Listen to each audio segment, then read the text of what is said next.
Hi, everybody.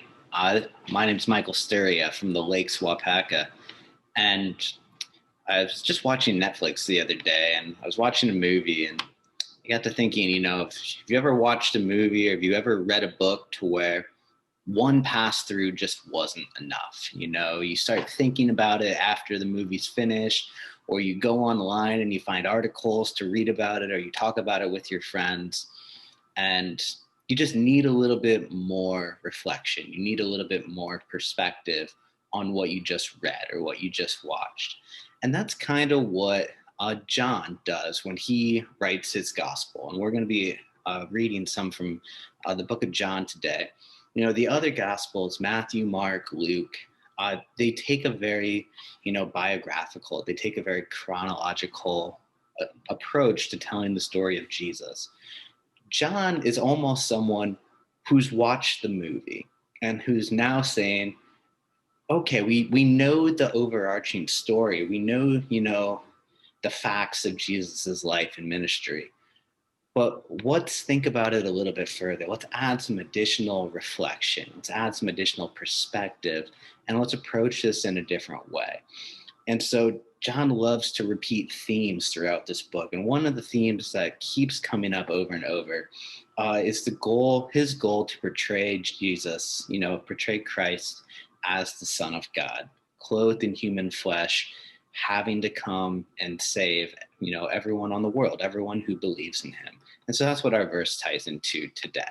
So our verse, 1 John, in the beginning was the Word, and the Word was with God, and the Word was God.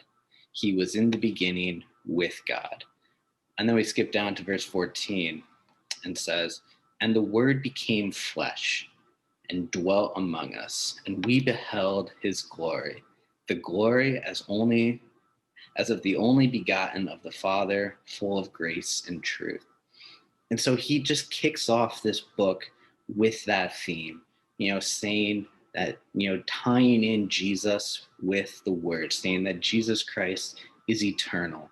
The Word, in the beginning was the Word, it never had a beginning. That Jesus Christ is personal, that the Word was with God. He has an intimate fellowship with the Father and with you.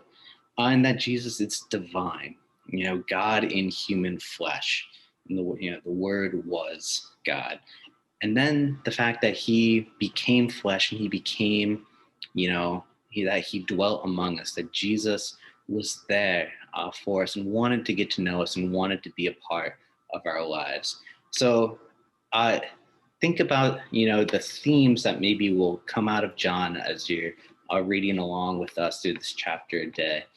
But also, we know the story of Jesus. We know the different parables and the different stories.